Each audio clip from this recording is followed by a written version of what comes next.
has covered till population interactions. Now we will move ahead.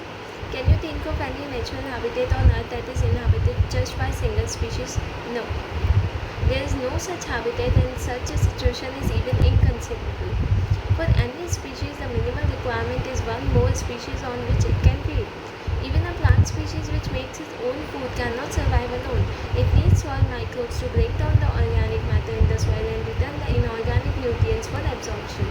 And then how will the plant manage pollination without an animal agent? It is obvious that in nature, animals, plants and microbes do not and cannot live in isolation but interact in various ways to form biological community. So when the different populations interact together and live together, it forms a community. Even in minimal communities, many interactive linkages exist, although all may not be readily apparent. Interspecific interactions arise from the interaction of population of different species. They could be beneficial, detrimental, or neutral, neither harm nor benefit to one of the species or both. Assigning a plus sign for the beneficial interaction with minus sign for the detrimental and proceeding for the neutral interaction. Let us take a look at all the possible outcomes of interspecific interactions. Population interactions, species A plus species B plus. Name of the interaction, it is mutualism. Both the species are getting benefited. Species A is negative, species B is negative. It is competition. Both the species are getting harmed. Species A is plus, species B is minus. So it is an example of predation. One species is getting benefit and another is getting harmed. So species B should be, in case of predation, species B should be prey, and the species A should be the prey and species B should be the species A should be the predator and species B should be the prey. Prey means जिसमें host feed कर रहा है and जिसको host harm पहुँचा रहा है, that is the prey, and जो harm पहुँचा रहा है, that is the predator. So species A is positive, where species B is negative. This is an example of parasitism. Parasitism may be host and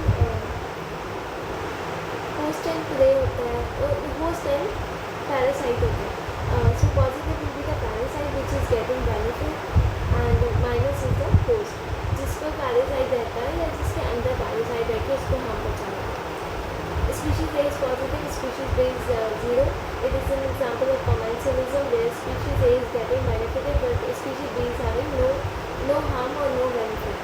So this is an example of commensalism. In case of commensalism, it is negative and 0.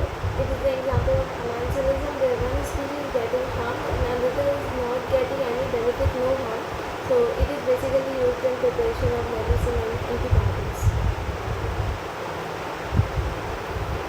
Both the species benefit in mutualism and both lose in the competition in their interactions with each other. In both parasitism and predation, only one species benefits parasite and predator respectively, and the interaction is detrimental to other species host and prey respectively. The interaction where one species benefited and the other is neither benefited nor harmed is commensalism. In commensalism, on the other hand, one species is harmed whereas the other is unaffected. Predation, parasitism and commensalism share a common characteristic. The interacting species live closely together. This exact line has been asked in question. Predation, parasitism and commensalism share a common characteristic. The interacting species live closely together.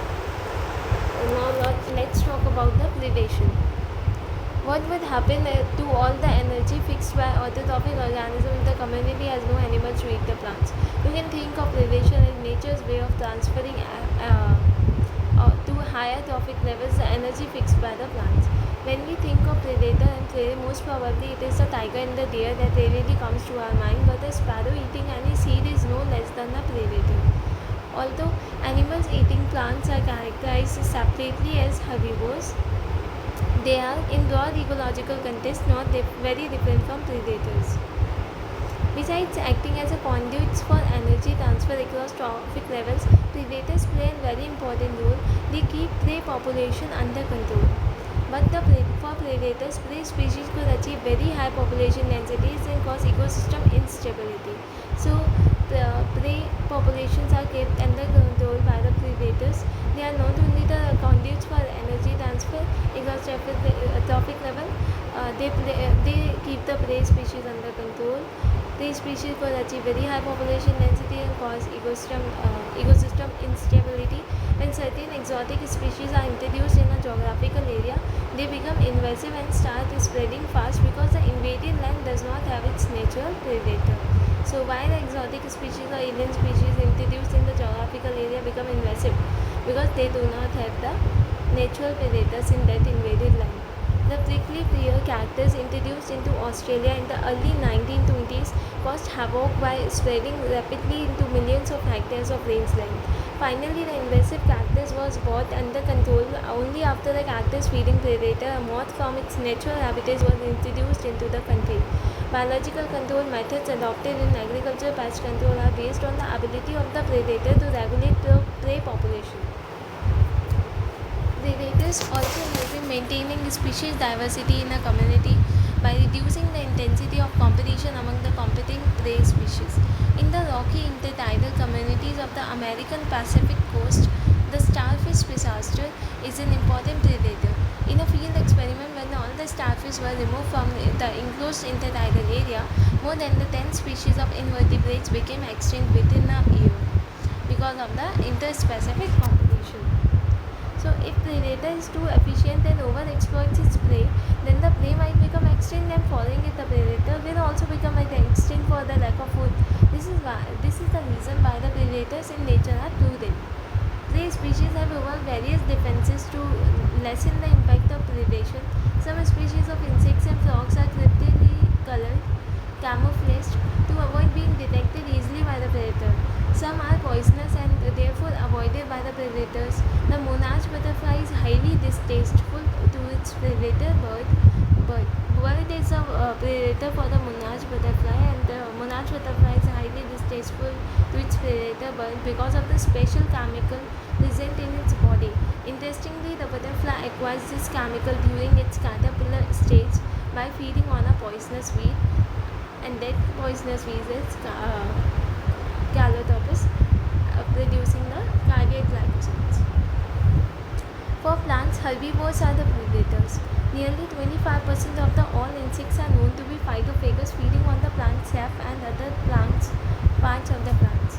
The problem is particularly severe for plants because, unlike animals, they cannot run away from their predators. Plants therefore have evolved an astonishing variety of morphological and chemical defenses against herbivores. Thorns, acacia, cactus are the most common morphological means of defense. Many plants produce and store chemicals that make up the herbivore sick, and when they are eaten, inhibit feeding or digestion, disrupt its reproduction, or even kill it.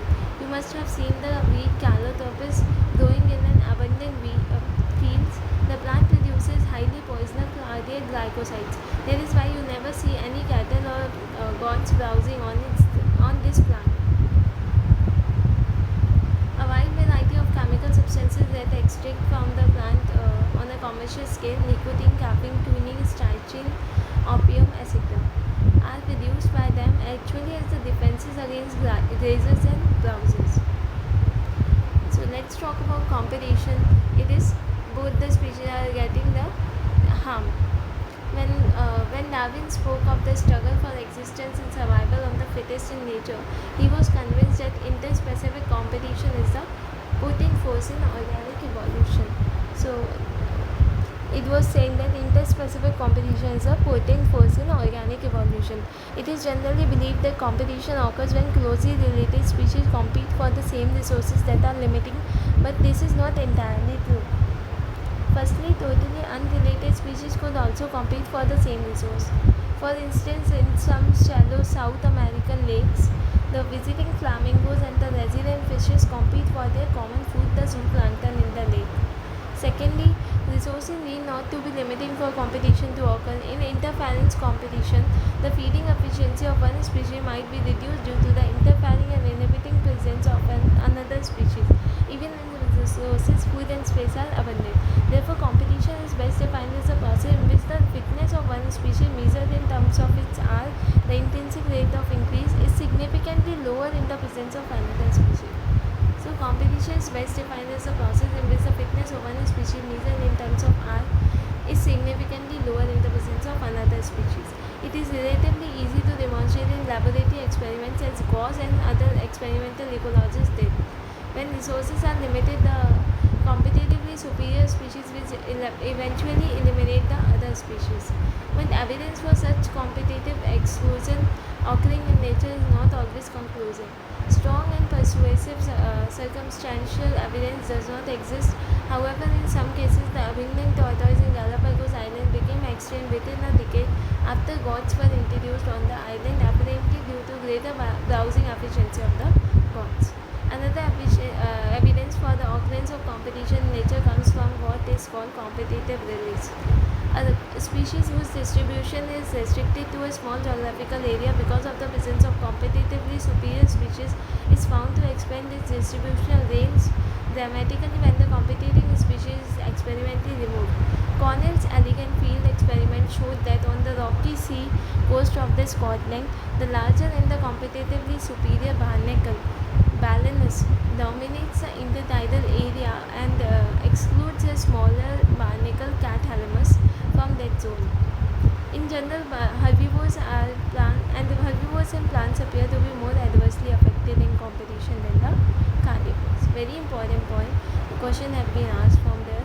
In general, herbivores and plants appear to be more adversely affected by competition than the carnivores. So, Gauss's competitive exclusion principle states that two closely related species competing for the same resources cannot coexist indefinitely, and the competitively inferior one will be eliminated eventually. This may be true if resources are limited, but not otherwise.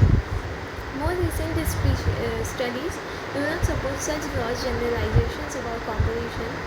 While they do not rule out the occurrence of interspecific competition in nature, they point out the species facing competition might evolve mechanisms that promote coexistence rather than the exclusion. One such mechanism is resource partitioning. If two species compete for the same resource, they could avoid competition by choosing, for instance, different times for feeding and the different foraging patterns. Mark Arthur showed that 5 closely related species of warblers living on the same tree were able to avoid competition and coexist due to behavioral differences in their foraging activities. Let's talk about parasitism. Considering that the parasitic mode of the life ensures free lodging and meals, it is not surprising that the parasitism has evolved in so many taxonomic groups, from plants to higher vertebrates. Many parasites have evolved to be host-specific. They can parasitize only a single species of host in such a way that both the host and the parasite tend to co-evolve. That is, if the host species evolves special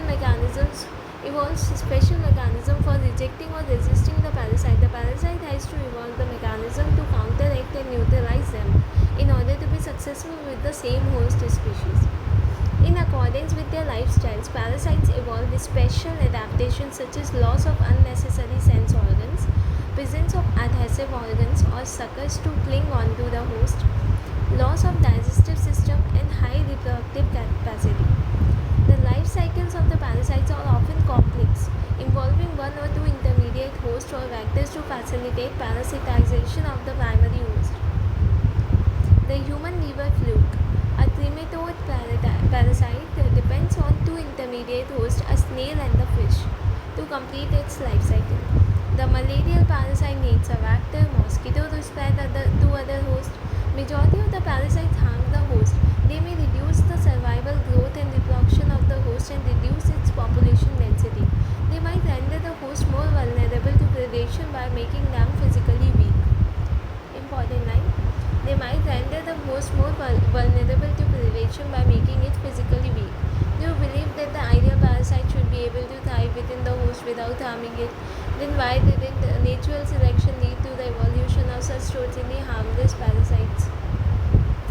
Parasites that feed on the external surface of the host organism are called ectoparasites. The most familiar example of this group are the lice on the humans and ticks on the dogs. Many marine fish are infested with ectoparasitic copepods. Cascata, a parasitic plant that is commonly found growing on the hedge plants, has lost its chlorophyll and leaves in the course of evolution. It derives its nutrition from the host plant which it parasitizes. The female mosquito is not considered a parasite, although it needs our blood for reproduction. Can you explain why? Because for parasitism we have talked about there is free lodging and meals.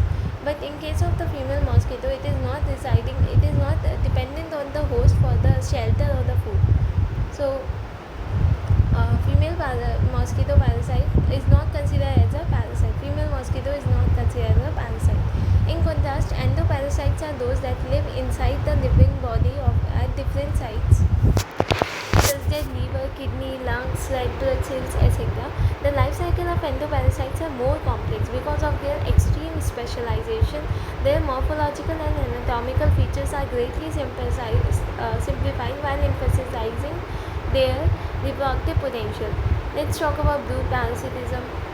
Brood parasitism in birds is a fascinating example of parasitism in which the parasite bird lays its egg in the nest of the host and lets the host incubate them. During the course of evolution, the eggs of the parasitic bird have evolved to resemble the host egg in size and color to reduce the chances of the host bird detecting the foreign eggs and rejecting them from the nest. Try to follow the movements of the cuckoo and the crow in your neighborhood park during the breeding season, summer to spring, and watch brood parasitism in action. In brood parasitism, the crow keeps its egg in the cuckoo nest, and the cuckoo will keep on hatching the eggs, keep on nourishing the eggs, incubate them, and because the crow's eggs are same in size and color. Let's talk about commensalism. It was plus and zero. One species is getting benefited, other is neither harmed nor benefited. This is the interaction in which one species benefits and the other is neither harmed nor benefited. An orchid growing as an epiphyte on a mango branch and barnacles growing on the back of the whale benefit while neither the mango tree nor the whale derives any apparent benefit. The cattle aggregate and the grazing cattle is in close association, a sight you are most likely to catch if you live in the farm rural areas, is a classic example of commensalism. The aggregates always forage close to where the cattle are grazing because the cattle as they move stir up and flush out insects from the vegetation that otherwise might be difficult for the aggregates to find and hatch. Another example of commensalism is the interaction between the sea anemone that has stinging tentacles and the clownfish that lives among them. The fish gets protection from the predators which stay away from the stinging tentacles, and the anemone does not appear to derive any benefit by hosting the clownfish. The diagram shows the mutual relationship between the fig tree and the wasp. So this is the fig tree and the wasp image. This is basically the wasp and this is our fig tree. Fig flower, second is the fig flower pollinated by wasp. So first is our fig flower pollinated by the wasp and second is the wasp laying eggs in the fig fruit. So wasp is laying the eggs in the fig fruit. Let's talk about mutualism. It is plus M plus. So talking about mutualism,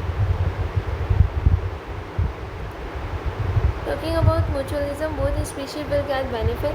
The interaction confers benefits on both the interacting species. Lichens represent an intimate mutualistic relationship between a fungus and the photosynthesizing algae or the cyanobacteria. Similarly, the mycorrhiza are the associations between the fungi and the roots of higher plants. The fungi help the plant in the absorption of essential nutrients from the soil, while the plant in turn provides the fungi with the energy-yielding carbohydrates. The most spectacular and evolutionarily fascinating examples of mutualism are found in the plant-animal relationships. Plants need the help of animals for pollinating their flowers and dispersing their seeds. Animals obviously have to be paid fees for the services that the plants expect from them. Plants offer rewards or fees in the form of pollen and the nectar for pollinators and juicy and the nutritious fruits for seed dispersers. For pollinators, the rewards is pollen and the nectar. For dispersers, seed dispersers, the rewards are juicy and nutritious fruits. But the mutually beneficial system should also be safeguarded against cheaters. For example, animals that try to steal nectar without aiding in pollination. Now, can you see why the plant-animal interactions often involve co-evolution of the mutualist? That is, the evolution of the flower and the pollinator species are tightly linked with one another. In many species of fig trees, there is tight one-to-one relationship with the pollinator species or the wasp. It means that the given fig species can be pollinated by only its partner wasp species and no other species. The female wasp uses the fruit not only as an oviposition egg-laying site, but uses the developing seeds within the fruit for nourishing its larva. The wasp pollinates a fig inflorescence while searching for the suitable egg-laying site. In the return for the favor of pollination, the fig offers the wasp some of its developing seeds as food for the developing wasp larva. Orchids show a bewildering diversity of floral patterns, many of which have evolved to attract the right pollinator insects, bees and the bumblebees, and ensure guaranteed pollination by it. Not all orchids offer rewards. The Mediterranean orchid of iris employs sexual descent to get pollination done by a species of the bee. The one petal of its flower bears an uncanny resemblance to the female of the bee in size, color and markings. The male bee is attracted to what it perceives as a female, pseudocopulates with the flower and during the process is dusted with the pollen from the flower. When this same bee pseudocopulates with the another bee, it transfers the pollen to it and thus pollinates the flower. Here you can see how the co-evolution operates. If the female bee's color patterns change even slightly for any reason during evolution, the pollination success will be reduced unless the orchid flower co-evolves to maintain the resemblance of its petal to the female bee. So, this is a figure showing the bee pollinator on an orchid flower. Let's talk about summary. As branch of biology, ecology is the study of relationships of living organisms with the abiotic physico-chemical factors and the biotic components of other species of their environment. It is concerned with 4 levels of biological organization: organism, population, communities and biomes. Evolutionary changes through natural selections take place at the population level, and hence population ecology is an important area of ecology. A population is a group of individuals of a given species sharing or competing for similar resources in a defined geographical area. Populations have attributes that individual organisms do not: the birth rates and the death rate, sex ratio and the age distribution. The proportion of different age groups of males and females in a population is often represented graphically as age pyramid. Its shape indicates whether a population is stationary, growing or declining. Ecological effects of any factors on a population are generally reflected in its size, population density, which may be expressed in different ways: numbers, biomass, percent cover, etc., depending on the species. Populations grow through birth and the immigration and decline through deaths and the emigration. When resources are unlimited, the growth is usually exponential, but when the resources become progressively limiting, the growth pattern turns logistic. In logistic, dn upon dt is equals to Rn k minus n upon k, and in exponential dn upon dt is equal to Rn.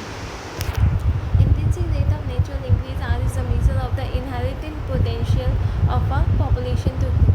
In nature, populations of different species in a habitat do not live in isolation but interact in many ways. Depending on the outcome, these interactions between two species are classified as competition. Both species suffer predation and parasitism. One species benefits and the other suffers. Commensalism, one benefits and the other is unaffected, and commensalism, one is harmed, the other is unaffected, and mutualism, both species benefit. Predation is a very important process through which trophic energy transfer is facilitated, and some predators help in controlling their prey populations. Plants have evolved diverse morphological and chemical defenses against herbivory. In competition, it is assumed that the superior competitor eliminates the inferior one, the competitive exclusion principle, but many closely related facilitate their coexistence. Some of the most fascinating cases of mutualism in nature are seen in the plant pollinator interactions. So this was all about the chapter Organisms and Populations. I hope you all understand the chapter and will solve many questions on this chapter. So ecology consists of the weightage in NEET exam. So read it well and make short notes from the chapter considering the values and the R values and the D and the formulas.